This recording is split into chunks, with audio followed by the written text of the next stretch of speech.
Jeromy Farkas is in studio with me today. Hey, welcome back to Canada. Well, thanks so much for having me. And I know we did a couple of chats remotely from the trail, and just really appreciate the coverage and the love that the Western Standard's been giving Big Brothers and Big Sisters. Well, it's a good cause. I mean, and if you're doing some run for something stupid, I probably wouldn't talk, fair about it.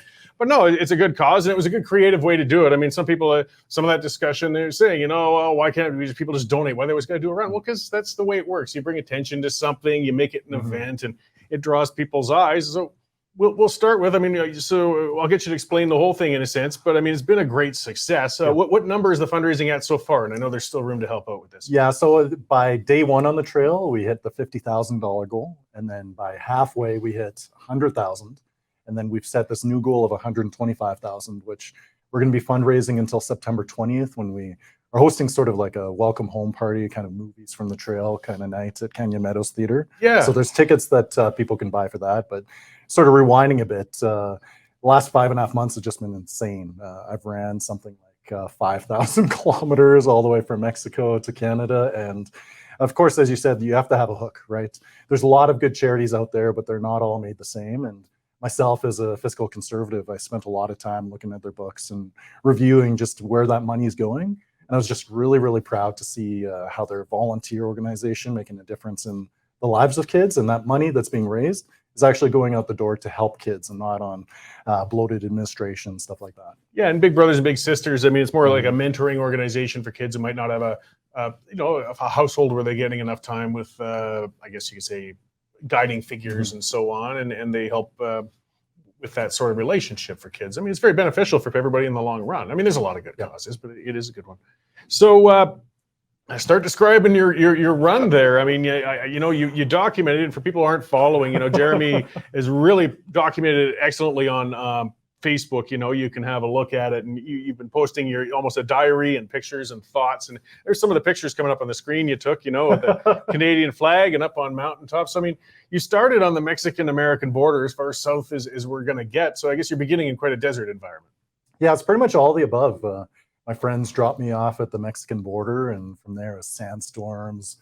Even though it was the desert, it was very cold at night when I started in March. So it was still sometimes -20, -30 degrees Celsius. And the hottest day I had was 118 degrees Fahrenheit, which I had to look it up. It translates to like 47 degrees Celsius, which I cannot believe some of the conditions. And again, we had all the above. So we had blizzards, we had snowstorms, raging rivers, creek crossings. And, it was a great experience for me personally. And I felt that, maybe there's a potential there for sending off more former politicians into the wilderness.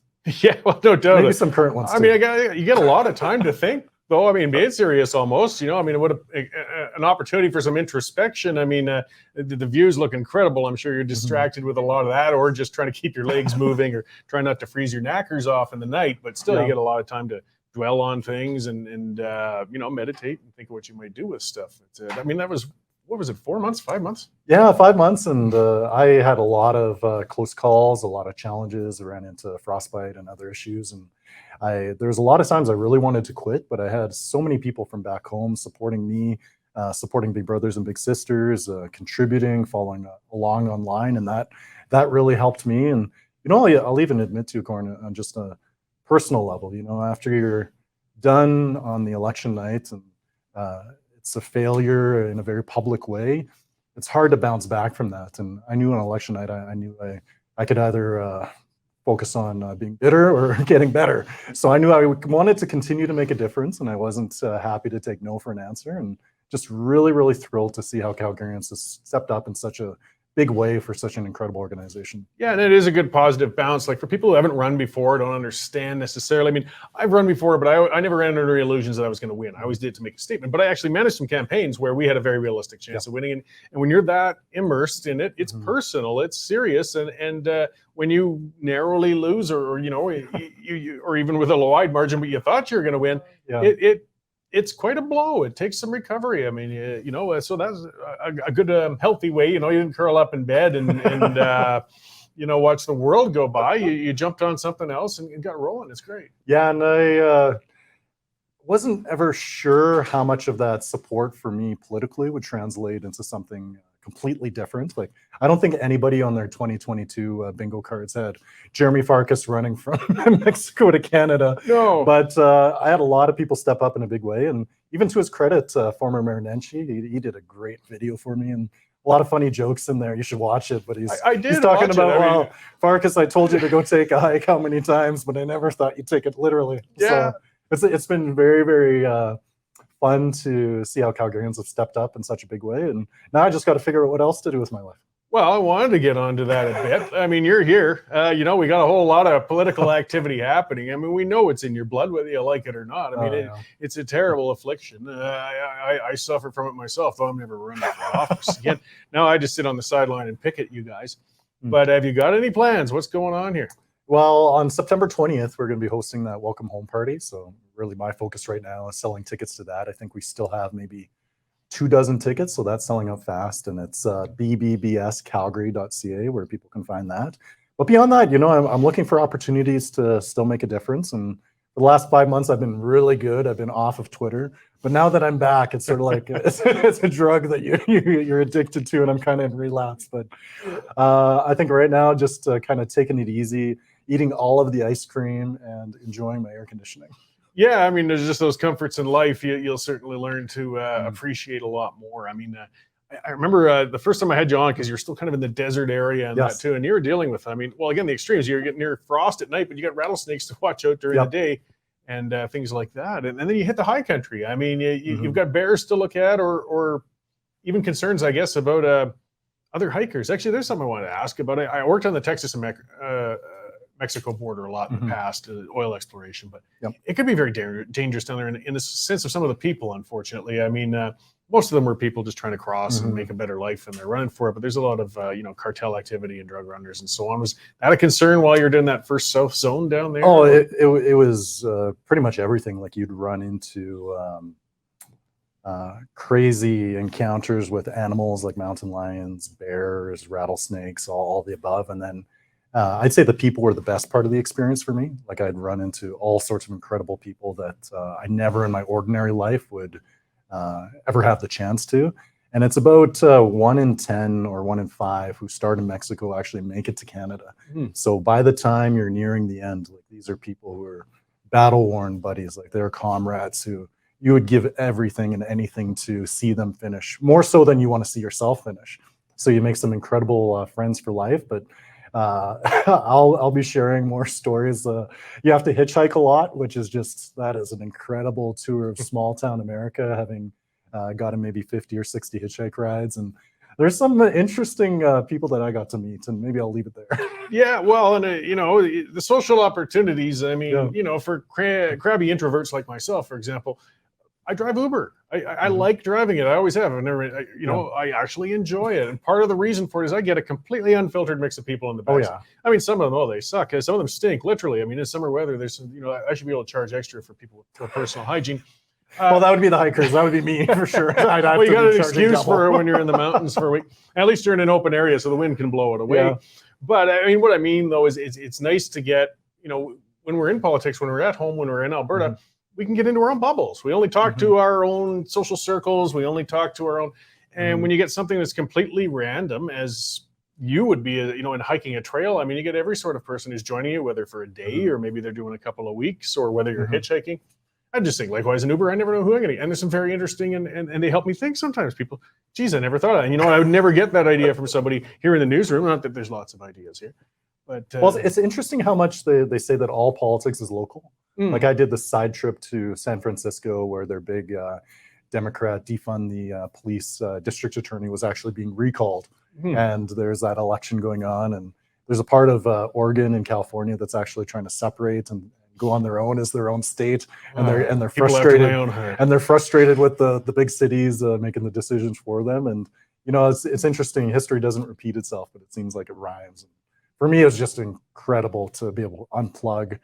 And especially after the election, where you're just so busy, you're nonstop, maybe doing 40, 50 events a day, to actually hear nothing, hear silence. That was an incredible experience. Yeah, I mean, it's a big challenge, but your goal is kind of a lot more simple too. It's just keep that one foot in front of the other, keep going. I mean, it's not nuanced in that sense. It's still challenging. I mean, the psychological aspects. I mean, your writings, sometimes you can see you were seriously questioning yourself at times. And one, I got to admit, you did that on purpose a bit. You started out as if, oh, I'm pulling the pin. I'm out of here. I'm going to be at the airport. I think you were near Sacramento at that time or something. Ah, shit, he gave up. And no, you stuck at it. So, well, for me, I just wanted to do something I really never could as a politician. I just wanted to be very raw.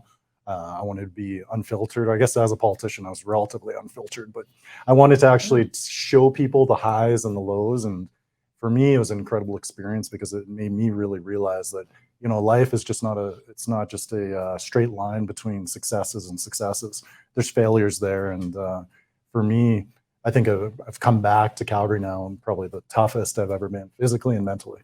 Well, it helps humanize you when you're writing your thoughts and things like that too. I mean, people forget politicians are just they're people with thoughts and ideas and doubts and things such as that. I see Linda Gibson saying you should write a book. Are you considering such? I mean, that could be the basis. One of the most interesting books I ever read was a young guy who sailed solo around the world in a little sailboat, and that was just his diary and thoughts all the way through. I'd want it to be interesting. I would like to write a little bit more about how my experience during the election shaped some of what I was seeing and what I was feeling on the ground. But I'd like it to be more like a how-to manual. I don't want it to be a boring memoir of somebody who's been off on some adventure. I see the best potential in terms of how I can challenge people to get up and try to do the same. Like, you don't just wake up one day and decide you're going to run 5,000 kilometers across the continent. Like, I would want to challenge, especially young folks, to think bigger and to want to take on a challenge like that or even bigger. So it would be more of an invitation. It would be more of a challenge to people to, for me, I never thought that when I started that I would be able to finish, but I was able to learn along the way. And I think that speaks to a lot about life as well as the work that Big Brothers and Big Sisters do. So it sounds like you have thought about writing a book already. You got a little bit in mind on if you were to write one, that's kind of where you would go with it. Well, I got probably thousands of pages already up on Facebook where I go on a daily basis, the people that I met, the adventures that I've had, and really excited to share some more of the video and the pictures on our movie night on September 20th, where I'll actually be able to go into the details and see, well, this is the mountain that I've climbed. And it's astonishing to think about how far I've come. And I can't help but think, though, a lot of the people that I met along the way who were not as fortunate enough to me, had injuries and for one reason or another were unable to finish. So I think a lot about the people that I met. Yeah. So how are you settling in? Like, I remember my oil field time. So I go for 60, 80 days away. Actually, for my first couple of weeks back to Calgary, Jane would note it. I'm a little squirrely for the first little while. It takes a bit to get used to the city again, to, other people, traffic, routines. Is it been a bit of a culture shock coming back right now? Well, I've been eating all of the food. When I got back, I went to Costco, and I think I'm going to have to go to Costco again in terms of all the cookies and the chips and the stuff that you really, really crave when you're out there. Pizza too, and you kind of get tired eating all the same stuff because when you're out there, of course, you have to carry everything on your own back. You have to wear basically your tent, your shelter, your food, your cooking supplies and stuff like that. So I try to keep everything really ultra light. But yeah, I've been eating a lot, and hopefully well, there's the benefit, though, that I think I'm the only one who's been away as long as I have, and I actually came back with my jeans fitting better than when I left. Well, there you go. Yeah, most people come back from vacation, like me, I go up a bra size, but I go to sit around. So with all of that, though, I mean, basically, are you considering other types of runs then down the road? I mean, there's a East Coast trail that goes through the Appalachians and things such as that looks pretty fascinating. Not quite that long connected stretch like the West one, but yeah, I have a lot of ideas kicking around. I know I want to be involved in youth mentorship. Politics is very much my passion. I was able to kick my Twitter habit while I was gone, but now I just really, really care about what's happening in our community. And I know that for better or for worse, I built a certain kind of platform, and people. I was just so fortunate that people were willing to actually take a look at Big Brothers and Big Sisters. So I'm thinking about ways that I can make a positive difference that way. But, I haven't really thought too much, and there's not a lot of mental bandwidth when you're out there, but just so grateful for the fact that people have stepped up in such a big way. And I'd say for all the kind of adversity I experienced, there's a lot of kids here in Calgary who are experiencing absolutely worse every single day of their life. So when I think about ways that I can contribute and to be able to help them make a write a new chapter, or rather a new ending to their story, that makes all the difference to me. Well, that's it. I mean, it's a very important developmental time. I mean, if we get into the larger conversations, these are things I write my columns on, things like that, though. I mean, when you're talking about chronic criminals or people who are in trouble or, rehabilitating, I mean, the best time to get somebody back on track is in that first 20 years of their life, not once they're 30 and already in grave trouble. And things like Big Brothers, Big Sisters, that helps catch kids before they get on the wrong track quite often. Well, I would just challenge the typical conservatives to donate, to contribute. If you're not wanting government to do things like this, I think it's our responsibility to step up and support those organizations, because organizations like Big Brothers and Big Sisters, they have a strong stated goal to be less reliant on government programs and government grants, and that's going to require that grassroots support to be able to step up and allow them to roll out these programs. Yeah, likewise, there's a lot of volunteer opportunities too, of course. I mean, there's that mentorship that's involved. So, I mean, if somebody has the time and is good with that sort of thing, they can sign up and get involved directly with Big Brothers and Sisters as well. I mean, they need those people, right? Yeah, and there's many different ways that you can give. And I think that the fact that we've been able to use that platform and showcase a lot of the work that BBBS is doing, I think that's an incredible success. And we're going to be pushing as hard as we can over the next, I think, 2 weeks or so to be able to smash through that final $125,000 goal. Mm-hmm. So just a bit back to the hiking. So you're talking about carrying your food, and I know you got to worry, stuff that's nutritional and light. But yes. I mean, so you had quite an organizational thing too, though. Like you had mail drops or you had food set ahead of you, didn't you? A response like that? Or? Yeah. So I was on my own, and there wasn't any kind of support crew or van or anything like that following me. And whenever I was in a big enough place, like say Palm Springs, I'd go to the Trader Joe's or the Costco or the Walmart, and I'd take these boxes. I'd go to the post office and say, well, all right, I'm going to send this package with granola bars out to this corner store in Washington State, and then I'm going to hope that it's still there when when I roll out the dusty surprise. Trail. You're looking forward to it, and it's not there. Yeah, so there's a lot of logistics, and that was probably the most challenging.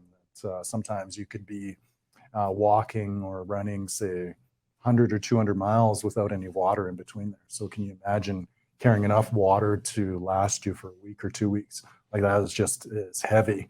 And every step of the way, though, there's these trail angels who step up, and they're members of the local community that will arrange rides. They'll maintain water caches and stuff like that. And it was really I thought the trail was going to be the dirt or the mountains or the sand or the deserts, but it was so obviously the people. And it's been incredible experience, and I've definitely come back and feeling a lot more mellow, especially after the election. So maybe outside of that, outside of the Big Brothers, and if somebody's of a hiking mind or is interested in that trail, like where do you find, what's it called again? It's the Pacific Coast Trail? Yeah, so it's the Pacific Crest Trail. I'm told that there's this movie Wild with Reese Witherspoon that showcases it, but I've not actually seen the movie.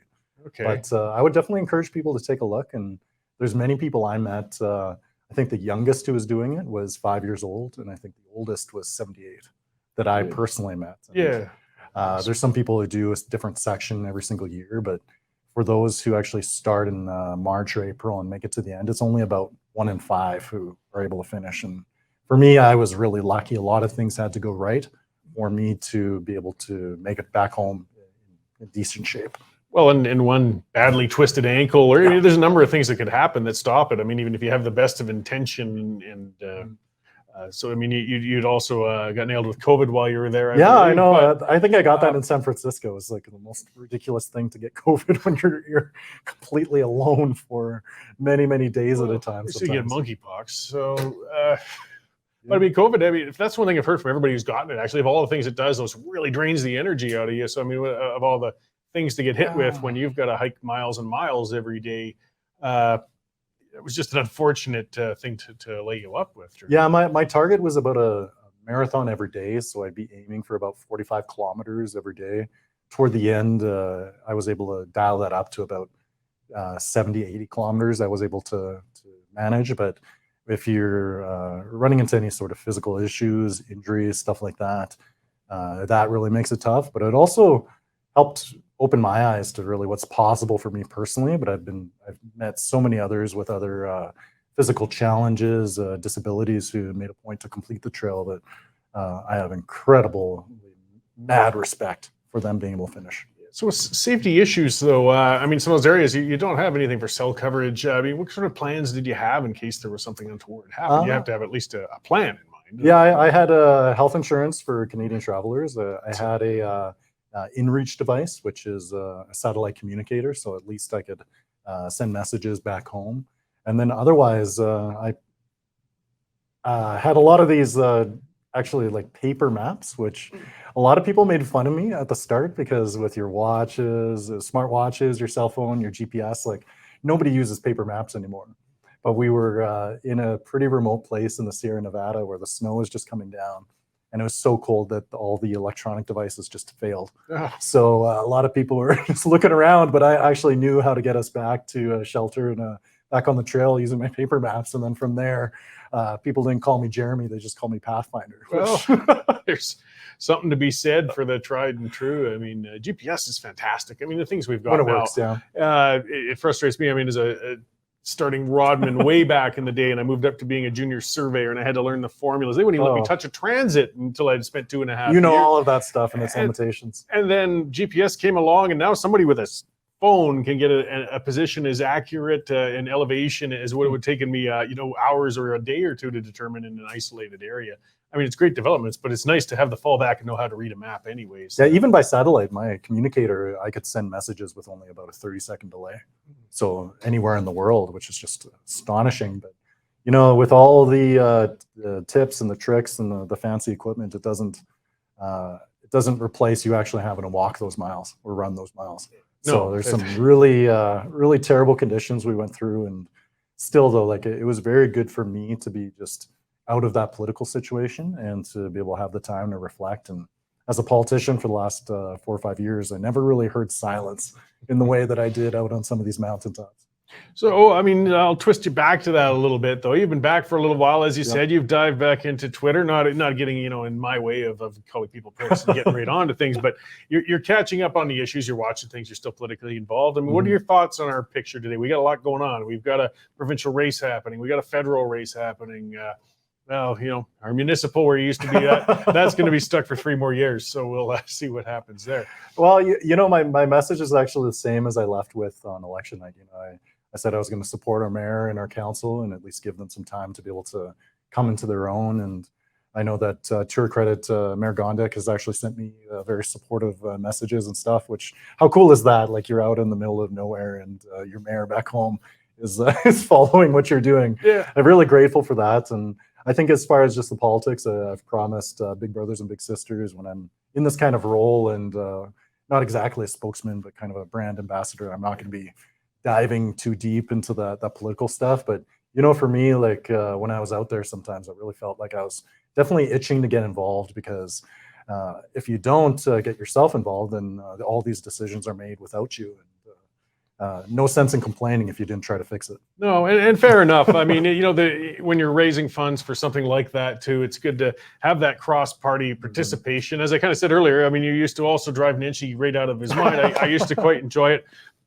But hey, you came together when it came. There's no doubt he's got a social media reach, and when he put that video, that got reached out to a lot of people that wouldn't normally have paid attention to you, and it helps bring those funds into the cause, which was the whole goal of the run in the end of everything. I mean, you got plenty of time to fight with Nancy and Gondek. I was hoping to get you to do some of it today, but I understand why you can't at this point. You've still got, before we close out then, just to remind everybody, that event that's coming up at the Canyon Meadows Theatre? Yeah, it's September 20th at Canyon Meadows Theatre. The more details are online at bbbscalgary.ca, as well as ways to be able to contribute. And again, they're such a fantastic organization, incredible caliber volunteer who is willing to step up and be such a shaping and formative influence for a long period of time in the lives of some of these kids. And myself growing up in East Calgary and seeing the impact of programming like that really means a lot to me that Calgarians would step up and support them, but also to give me a second chance because, on an election night when you have a very public failure, sometimes it just feels like the world, it's the worst thing that could have ever happened to you. But you're using the wrong term for it. Failure. You didn't win. It's okay.